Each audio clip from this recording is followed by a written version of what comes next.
Good morning students. प्यारे बच्चों, आज हम एक बार फिर चैप्टर नंबर 9 अनुक्रम तथा श्रेणी में एक्सरसाइज 9.3 के कुछ क्वेश्चन और करते हैं। क्वेश्चन नंबर 17वां देखिए। क्वेश्चन नंबर 17वें में ये कहा है कि गुणोत्तर श्रेणी का 4वां पद A4 x के बराबर दिया हुआ है, 10वां पद A10 y के बराबर दिया है और 16वां पद अर्थात A16 z के बराबर दिया गया है। और कहा है सिद्ध करो कि x y z गुणोत्तर श्रेणी में है। ये सिद्ध करना है हमें कि एक्स वाई जेड गुणोत्तर श्रेणी में है।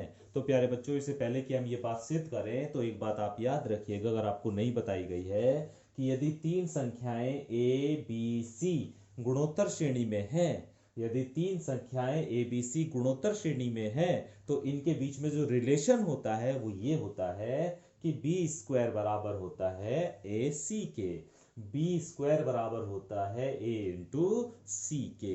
ये रिलेशन याद रखना है। अगर तीन संख्याएं गुणोत्तर श्रेणी में है तो जो बीच वाली संख्या है उसका स्क्वायर बराबर होता है ए इंटू सी के। ठीक है, चलिए अब इस क्वेश्चन को करना शुरू करते हैं। हमें दिया हुआ है A4 बराबर x। A4 को हम क्या लिख सकते हैं? AR⁻³ बराबर x, समीकरण नंबर 1। फिर हमें दिया हुआ है A10 बराबर y। A10 को क्या लिख सकते हैं? AR⁹ बराबर y, ये हो गई समीकरण नंबर 2। फिर हमें दिया हुआ है 16वां पद यानी A16 को क्या लिख सकते हैं? AR⁵15 बराबर z, ये समीकरण नंबर 3 हो गई है। अभी क्या करेंगे? समीकरण नंबर 1 की और समीकरण नंबर 3 की गुणा करेंगे। तो समीकरण 1 की और 3 की गुणा करनी है, तो AR⁵³ into AR⁵15 equal to x into Z. तो ये हो गया a स्क्वायर और ये हो गया R⁸18 बराबर x इंटू जेड। इसे हम थोड़ा सा चेंज करके लिखेंगे। इसे ऐसे लिख सकते हैं A⁻9 और उसकी पावर 2। देख लीजिए, A⁻9 और उसकी पावर 2। तो ये a स्क्वायर और R⁸18 ही है, बस इसने इसका रूप हमने इस तरह लिख दिया है। ठीक है प्यारे बच्चों, अभी ये देखिए AR⁹9, AR⁹9 y के बराबर है, AR⁹9 y के बराबर है, तो इसकी जगह y रख दीजिए, तो y स्क्वायर बराबर एक्स जेड। जब y स्क्वायर बराबर एक्स जेड आ गया तो जैसे मैंने बताया ना, बी स्क्वायर बराबर ए सी है, तो क्या कह सकते हो आप? ए बी सी गुणोत्तर श्रेणी में है। तो जब y स्क्वायर बराबर एक्स जेड है तो y तो इसके बीच में ही होगा, तो इसका मतलब क्या हो गया कि एक्स वाई जेड गुणोत्तर श्रेणी में है, एक्स वाई जेड गुणोत्तर श्रेणी में है। इस तरह हम प्रूफ कर सकते हैं कि एक्स वाई जेड जो है वो गुणोत्तर श्रेणी में है। क्वेश्चन नंबर 18वां देखते हैं प्यारे बच्चों। एक नए तरीके का क्वेश्चन है, किस तरह से करना है ध्यान से देखिएगा। हमें एक श्रेणी दी गई है, हमें नहीं बताया गया है कौन सी श्रेणी है। हमें ये कहा है कि इसे n पदों तक जोड़ना है, इसके n पदों का योगफल निकालना है। अभी हम चेक करेंगे कि ये समांतर श्रेणी है या गुणोत्तर श्रेणी है, तो हम पाएंगे कि ना तो ये समांतर श्रेणी आपको मिलेगी और ना ही गुणोत्तर श्रेणी मिलेगी। बस इसी तरह एक श्रेणी इन्होंने दे दी है। ठीक है, अब इसे n पदों तक योगफल करना है। तो मान लिया हमने n पदों का योगफल Sn है, तो हमें क्या करना है? इन्हें सबको जोड़ना है। तो हमने इस तरह लिख लिया इसे 8 + 88 + 888 plus up to and so on. कहाँ तक जोड़ना है? n पदों तक इसे जोड़ना है। इसमें से प्यारे बच्चों 8 कॉमन ले सकते हैं आप, तो 8 हमने सबसे पहले कॉमन ले लिया, तो अंदर क्या बचा? 1 + 1 1 + 1 1 1 + 1 1 1 1, क्योंकि यहाँ पे 4 8 है ना, 8 8 8 8 है ना, प्लस अप टू n पद तक हमें इसे जोड़ना है। ठीक है, अभी क्या करते हैं? इस तरह की श्रेणी में 9 से इसे मल्टीप्लाई कर लीजिए और 9 से इसे डिवाइड कर दीजिए। 9 से मल्टीप्लाई और 9 से डिवाइड कर दीजिए। तो जब हमने डिवाइड करा वो तो यहाँ आ गया, और जब मल्टीप्लाई करा तो 9 99 999 plus up to and so on, कहाँ तक? n पदों तक।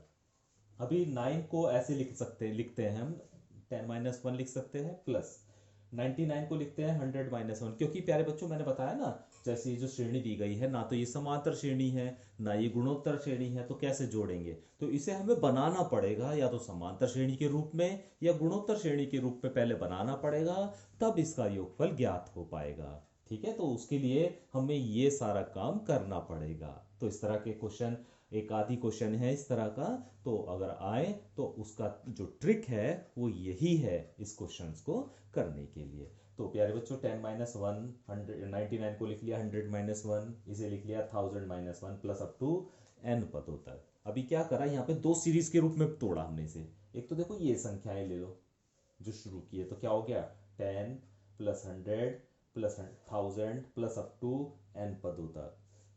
फिर क्या बचा, यहाँ पे भी माइनस वन बचा, यहाँ पे भी माइनस वन बचा, यहाँ पे भी माइनस वन बचा, कहाँ तक जोड़ना है n पदों तक। तो माइनस का चिन्ह तो ले लो कॉमन, तो अंदर क्या बचेगा 1 + 1 + 1 अप टू कहाँ तक n पदों तक। ठीक है, अभी देखो ये एक सीरीज बन गई है, अब ये एक सीरीज बन गई है गुणोत्तर श्रेणी। अब इसे आप जोड़ सकते हैं, इसे गुणोत्तर श्रेणी बन गई है। चाहे चेक कर लीजिए, a का मान 10 है और r का मान कैसे निकालते हो, सेकंड टर्म को फर्स्ट टर्म से डिवाइड करके तो 10 ही आएगा, थर्ड टर्म को सेकंड टर्म से डिवाइड करोगे तो 10 आएगा। ठीक है, तो अभी ये गुणोत्तर श्रेणी बन चुकी है। अभी इसके n पदों का योगफल निकालने का फॉर्मूला आप जानते हैं, a की पावर n r की पावर a इंटू r की power n minus one upon r minus one. वो यहाँ पे रखा है, a की जगह 10 रख दिया है ना, a की जगह 10 रख दिया, और r कितना है, जब दूसरे पद को आप पहले पद से डिवाइड करोगे तो 10 ही आएगा ना r का मान, तो r की वैल्यू भी 10 है, तो r की पावर n यानी 10 की पावर n माइनस वन, क्योंकि n पदों तक जोड़ना है तो n तो n ही रहना है, और अपॉन 10 माइनस वन। ये तो इस श्रेणी के बारे में बात हो गई। माइनस अब 1 1 1 1 जोड़ते चले गए, कहां तक जोड़ना है n पदों तक। तो प्यारे बच्चों जब 1 1 1 को हम n पदों तक जोड़ते हैं तो उनका योगफल भी n आता है। योगफल कितना आएगा उनका, n ही आएगा। ठीक है, तो इसका इस श्रेणी का जो योगफल है वो कितना आ जाएगा आपका, n ही आ जाएगा। ठीक है, और अगर ज्यादा समझ में नहीं आता इस तरह की बात तो इसे भी आप जोड़ के देख लीजिए, है ना, फॉर्मूला लगा के जोड़ के देख लीजिए, n ही आपको मिल जाएगा। ठीक है, तो अभी इसे थोड़ा सा हल कर लेंगे, 8/9 की इसके साथ भी और इसके साथ भी मल्टीप्लाई कर लेंगे। तो जब इसके साथ करेंगे तो 80, और यहाँ पे 9 बचेगा तो 9 में क्या 80, और ये ऐसी की ऐसी 10 की पावर n माइनस वन। फिर 8/9 की n में भी मल्टीप्लाई करेंगे तो माइनस का 8/n 9 n 8/9 n आ जाएगा। तो इस तरह प्यारे बच्चों, इस तरह की अगर कोई श्रेणी आए और उसे आपको n पदों तक योगफल उसका निकालना हो तो उसका ये तरीका होता है, इसका ये मेथड होता है कि इस तरह हम उस n पदों का योगफल उस श्रेणी का निकाल सकते हैं। क्वेश्चन नंबर 19 देखिए प्यारे बच्चों, यहाँ पर कहा है दो अनुक्रम दिए गए हैं, यानी श्रेणी दो दी गई है इस तरह की, 2 4 8 16 32, और एक और श्रेणी दी गई है 128 32 8 2 1/2, और ये कहा है इन दोनों के कर्म से गुणा करने पर एक और श्रेणी जो प्राप्त होती है, कर्म से गुणा करने पर प्यारे बच्चों, यानी पहले पद की पहले पद में गुणा, दूसरे पद की दूसरे पद में गुणा, तीसरे पद की तीसरे पद में गुणा, चौथे पद की चौथे पद में, पांचवें पद की पांचवें पद में गुणा करेंगे सबसे पहले, और जब गुणा करेंगे तो हमें ये श्रेणी मिल जाएगी, ये अनुक्रम हमें मिल जाएगा। अब इस अनुक्रम का हमें योगफल निकालना है, जो हमें प्राप्त हुआ है इनके गुणनफल से, जो अनुक्रम प्राप्त हुआ है, जो श्रेणी प्राप्त हुई है उसका हमें योगफल ज्ञात करना है। ठीक है, तो प्यारे बच्चों इसका हमें योगफल ज्ञात करना है, तो a की वैल्यू तो हो गई 256, r की वैल्यू 128/256 अर्थात 1/2, और n का मान 5 हो गया क्योंकि 5 ही पद हैं, 5 पदों को जोड़ना है आपको। फॉर्मूला आप जानते हैं, Sn बराबर a इंटू 1 माइनस आर की power n upon 1 minus R. ये क्यों फॉर्मूला लगाए ये आप जानते हैं, r की वैल्यू 1/2 है, एक से कम है, इसलिए ये वाले फॉर्मूले का इस्तेमाल किया गया है।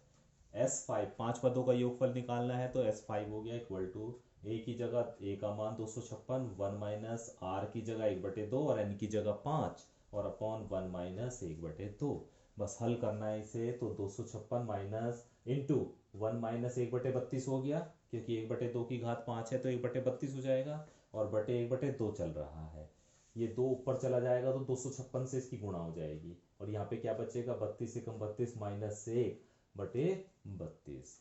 इस 2 से ये 32 को काटा तो 16 आया, और इस 16 से इस 256 को कैंसिल किया तो 16 आया।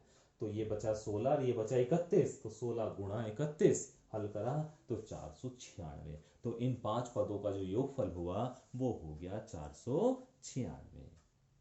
ठीक है।